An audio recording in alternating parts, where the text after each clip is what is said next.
This is a story about a world obsessed with stuff. It's a story about a system in crisis.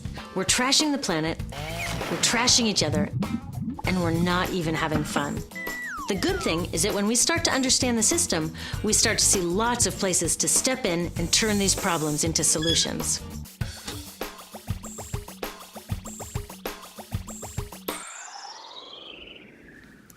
Can I tell you, I love my Pantene Pro V. Of the dozen or so personal care products that I use every day, it's the one I can't live without. It says it gives my dull hair the ultimate cool shine. How does it do that? I was wondering that while I was lathering it in my hair one day, so I read the ingredients right here. Sodium lauryl sulfate, tetrasodium EDTA, methyl isothiazolinone. What is this stuff? I took this list to some scientists who know how to read it. Turns out my Pantene contains a chemical linked to cancer.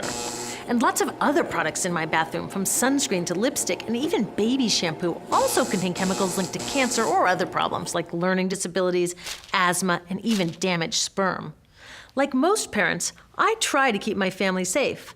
But now I find out my bathroom is a minefield of toxins? What are we supposed to do? To find out the answers, we have to go back to one of the key features of our materials economy: toxics in, toxics out.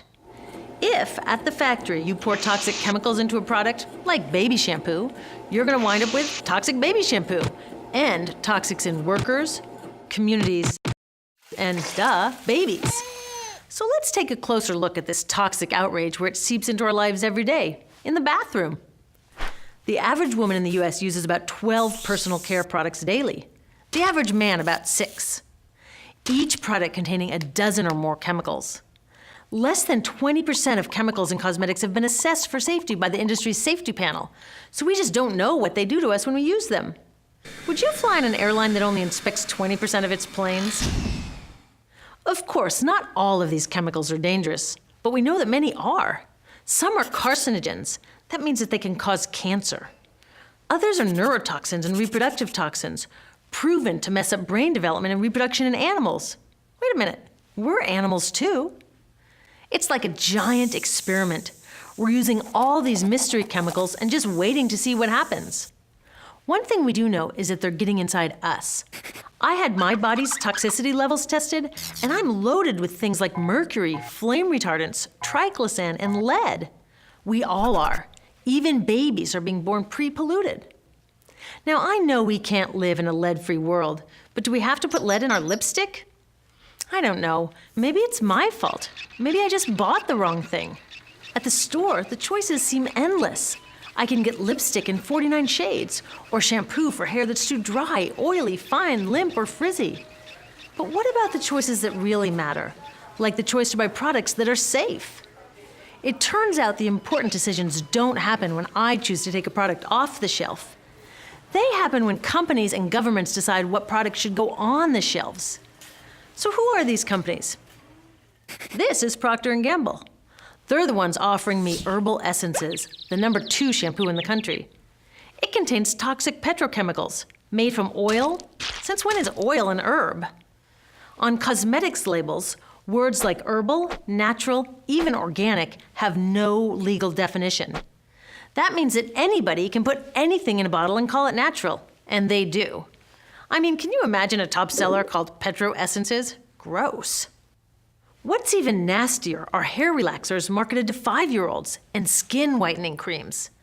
These are super toxic, both in their ingredients and in the message they send about what beauty is. Ooh, here's Estee Lauder offering me a chance to help find a cure for breast cancer. That's nice. But wait, they're also using chemicals linked to cancer. Don't you think the best way for Estee Lauder to fight cancer is to stop using those chemicals in the first place? So really, I get to choose between meaningless claims on a bottle. But these guys get the real choice about what goes into those bottles. And that happens back here, at the factories where they're formulated. Why do the makers of these products use all these toxics? Are they trying to poison us? No, they're just working from a 1950s mindset when people were totally swept up in better living through chemistry. In all that excitement, they forgot to worry about human health impacts. That was years ago, and they are still using these same old toxic chemicals. Today, big cosmetics companies say the doses of poison in their products are small enough to be harmless. Yeah, maybe if you use them once a year.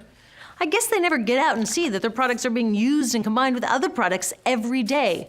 A little toxic dose under your arms, a little more on your hair, on your lips.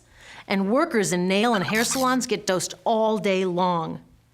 So the industry is used to doing things this way, and they can, because even now that scientists have linked the chemicals they're using to all sorts of problems, there are no laws to get rid of them. You're thinking, really? Come on, nobody's making sure that the stuff we smear all over our bodies is safe? Nope. The FDA doesn't even assess the safety of personal care products or their ingredients. Since 1938, they've banned just 8 out of over 12,000 ingredients used in cosmetics. They don't even require that all of the ingredients be listed on the label. Now, this is an example where we can all agree a little more government action would be helpful. This lack of regulation leaves a huge hole that the cosmetics industry is all too happy to fill. They set up their own committee to self-police their products, and compliance with their recommendations is voluntary. So the cosmetics industry is making the rules and then deciding whether or not to follow them.